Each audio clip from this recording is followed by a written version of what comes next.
Hello, today I'm going to talk about shooting my first roll of Harman Phoenix II, which is an ISO 200 color film that is not Kodak, and apparently it's a new formula or a new emulsion, whatever technical term you want to call it. So, which is pretty exciting, right? Because new color film doesn't come out every day. So that's why I chose to shoot my first roll of Harman Phoenix II to see what it was like. And yep, nope. Let me get into that. I'm going to show you the photos that I took. So I shot this on a Canon SLR, the Canon EOS 300. You should have, in theory, very nice image quality because the metering should be quite good. I shot it with a nifty 50 lens, so the results should be pretty sharp because in many of the pictures I stopped down a little bit. And yeah, so I gave the film the best possible chance to shine. And let me say that the results are mixed. I'm going to go through the roll here, through the pictures here in order. So there's this sort of building with the shadow of the tree, this kind of apartment corner. And while I think that looks fine, first of all, you can see that there's a very strong color cast. And secondly, it might not be immediately apparent here, but there's also very limited dynamic range. However, in this shot, you know, it's not true to life. The color is pretty kind of shifted, but it works for me. Okay, next shot here of we have a building that's the facade it has the sunlight hitting it, so that's pretty good. Again, we have a very strong magenta color cast, I want to say, because I'm pretty sure that that sidewall should be probably white or gray. Hello. Yeah. Do you want to sit on my lap? All right. So, to recap, that sidewall I think should be pretty neutral, white or gray from memory. And you can see that the sky is really dark. It's darker than it should be. And then you've got the strong color cast. The shadows also at the bottom are, there's no detail there. So pretty strong, which again points to my suspicion that the dynamic range of this film is less than comparable color films from other manufacturers. Kodak. All right, this next shot of has a strong shadow, and you have the light hitting the doorway and the steps up to the doorway. I quite like it. It works quite well. Again, in this case, you'll see this is a common motif with this film. In some cases, the limitations of the film work artistically or stylistically for the scene that's being shot, and then in other cases, they really don't. The limitations hinder the image. But in this case, it's an image that is improved, or no, it's an image where the limitations of the film stock enhance the composition, in my view. Again, I'm talking about this from a sort of amateur and experimental kind of slant. So if you're a professional and you're looking for reliable results, this isn't the film for you. I can tell you that. It's really apparent here, and I'm going to put a comparison shot that I took on a different film camera, actually on a half-frame film camera with Kodak Pro Image 100. So Phoenix 2 is a 200 ISO film, 100 ISO, 200 ISO.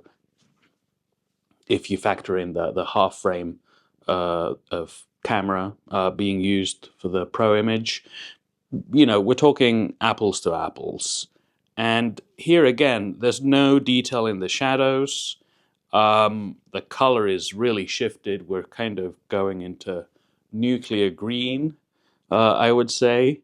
Maybe not the worst picture in terms of that, but yeah, this is pretty disappointing. Same here. There's another shot that I took again on Pro Image 100, just for comparison. Same lighting, same scene. You know, the field of view might be slightly different, but it was the same, pretty much the same moment. And you can see that Kodak Pro Image 100 renders this scene very differently and closer to what I would expect from film. Same here. This one is a little bit better, but again, it seems like it's very lighting dependent. So yeah, and here with the tile roofs on this photo with the tile roofs, you can see that there's really a strong color cast. It's kind of nuclear orange. We're going for nuclear orange now, which again, from an experimental kind of point of view, it could be interesting. But the problem is that it's this film and the color cast and the dynamic range, those factors basically make it unpredictable as to whether it will render a scene in a pleasant way or not. Next shot. Now here, I'm pleasantly surprised. I don't know what happened here, but even though there's definitely some character, which is to say some flaws in terms of color fidelity and all that, this shot I'm very happy with. You got some detail. The shadows aren't like crazy, like dark. It bears some passing resemblance with reality, so I'm happy. And there's a little bit of character. This one's good. This next shot, again, very different from the last one. And again, these two shots are probably taken, 10 minutes apart.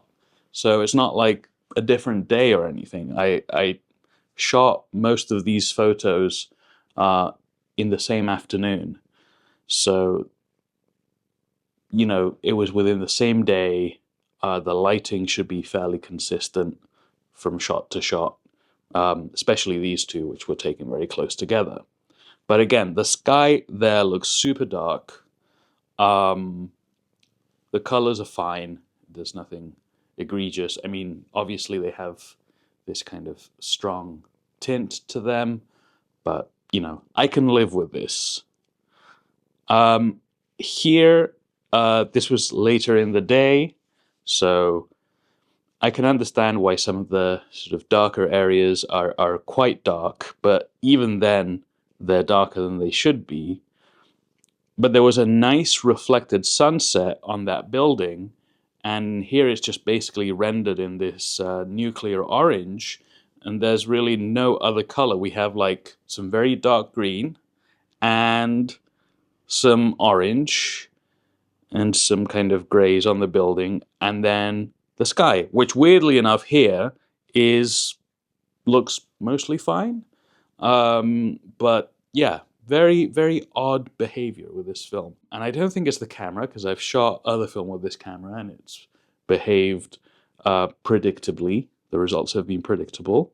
Okay, in this next shot, you have the trees, which are very dark, darker than they should be, I believe. And then the building, which is it's a gray building, but obviously it's catching the setting sun, so it should be warm. It should be catching the warm light, but it's got this orangey kind of quality to it.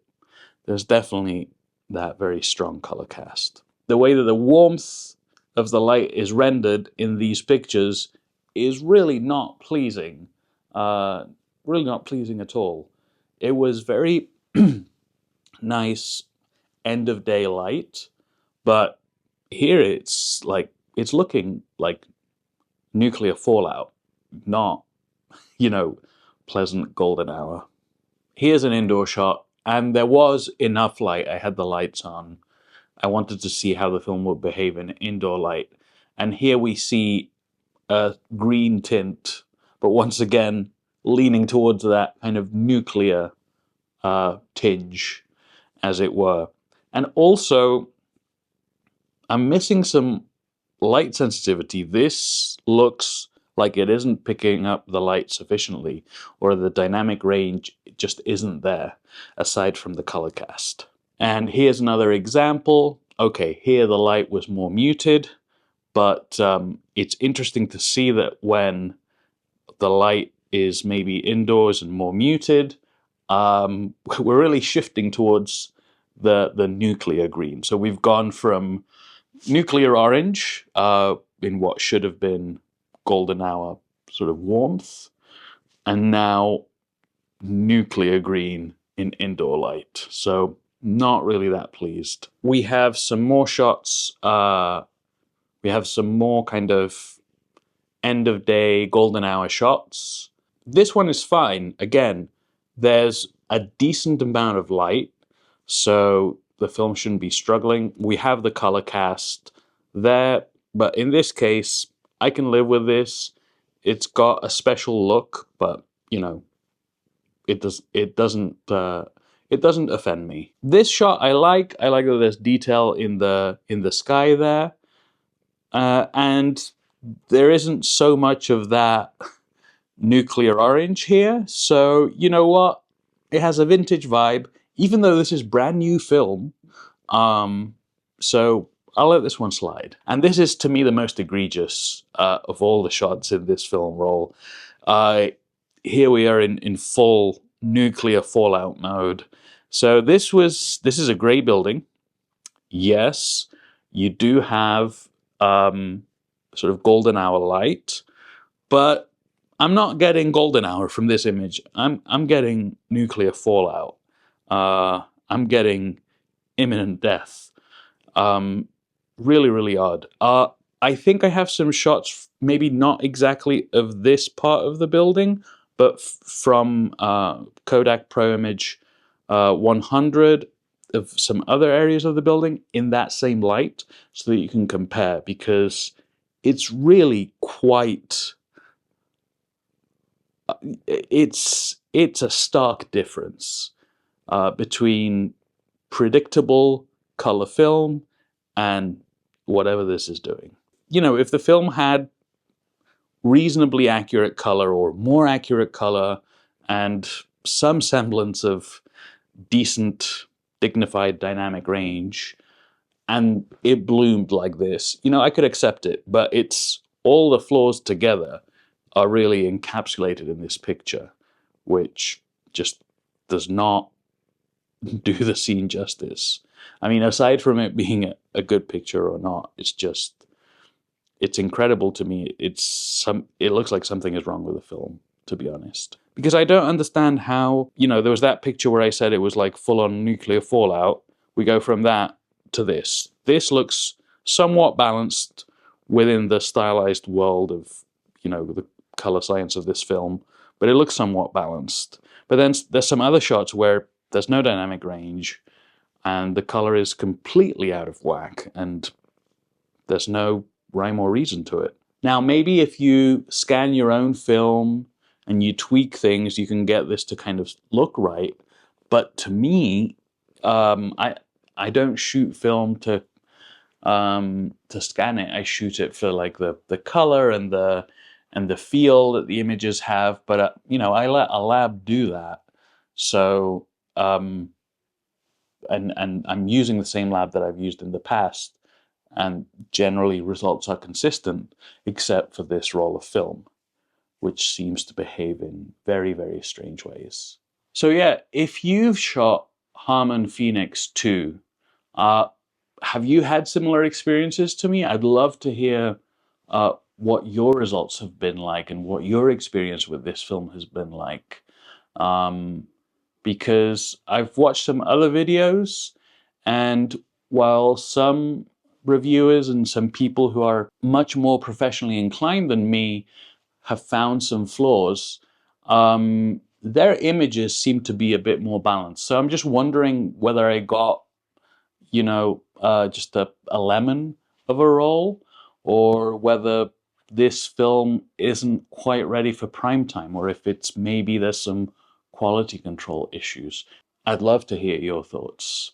In any case, thank you so much for watching, and until next time, take care.